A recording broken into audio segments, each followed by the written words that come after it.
స్కందాశ్రమంలో రమణ మహర్షి వారు ఉన్నారు. అక్కడ ఒక భక్తుడు సేవ చేశాడు బాగా. మహర్షి వారి యొక్క మలమూత్రాలు కూడా ఎత్తిపోశాడు, అంత సేవ చేశాడు.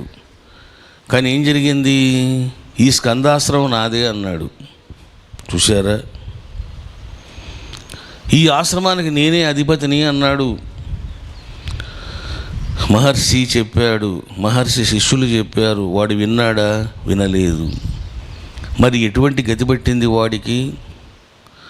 మహర్షి వారి ముందే ఒక్క సావు చచ్చాడు. వాడు దిక్కులేని సావు చచ్చాడు. అతని యొక్క దేహాన్ని తీసుకొని వచ్చారు, మహర్షి వారికి చెప్పారు. మరి మహర్షి ఏం చేశాడు? వచ్చి బ్లెస్సింగ్ ఇచ్చాడా? బ్లెస్సింగ్ ఇవ్వలేదు. మహర్షి చాలా గంభీరంగా అంటాడు, కర్మ ఎవరిని విడిచిపెడుతుంది? చూశారా? మరి ఒకవైపేమో మలమూత్రాలు ఎత్తిపోసి రాత్రి పగలు అనకుండా సేవ చేశాడు, రెండొక వైపు గురుద్రోహం చేశాడు. ఎటువంటి గురుద్రోహం చేశాడు వాడు అని అంటే, చివరికి రౌడీలను పంపించాడు మహర్షి వారిని కొట్టడానికి. చూశారా? బాగా తాగించి కొట్టడానికి పంపించాడు. మరి అంతేనా? లాయర్ నోటీస్ ఇప్పించాడు. చూశారా? ఏం పనులు ఇవన్నీ కూడా? అసలు నీకు ఏం కావాలరా నీకు? చూశారా? ఈ స్కందాశ్రమం నాదే, నేనే అధిపతిని అన్నాడు. 4 మొక్కలు నేర్చుకొని నీతులు చెబితే గురువు అయిపోతారా? చూశారా? అంటే లోకం ఇట్లా ఉంటుంది. మనుషులు ఇంత క్రూరంగా ఉంటారు. మీరు బాబా జీవితాన్ని కూడా తీసుకోండి, ఎవరి జీవితాన్ని తీసుకోండి, ఇదే జరిగింది.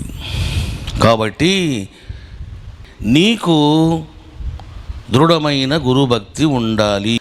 ఎవరు గురువు యొక్క అనుగ్రహాన్ని పొంది, గురువు యొక్క ప్రేమను పొంది గురువుకు దూరమైనారో, ఇంకా వాళ్ళు ఎన్ని తపస్సులు చేయండి, ఎన్ని జపాలు చేయండి, ఎన్ని వ్రతాలు చేయండి, ఎన్ని దానాలు చేయండి, ఏవి ఫలించవు.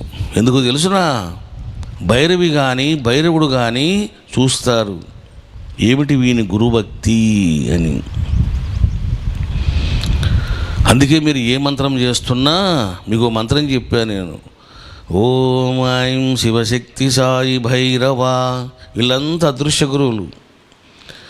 సిద్ధగురు శ్రీ రమణానంద మహర్షి గురుభ్యో నమః. ఓం లివింగ్ గురువు. ఈ 5 గురువుల్లో, పంచగురువుల్లో భైరవులు, దశమహావిద్యా దేవతలు ఎవరిని చూస్తారు అంటే లివింగ్ గురు వ్యవహారం చూస్తారు. చూసారా? వాడు జపం చేస్తూనే ఉంటాడు, నో యూస్, ఫలించదు. ఎందుకు? వీడు గురుద్రోహం చేశాడు, గురు ఆరాధన వీనికి శూన్యము.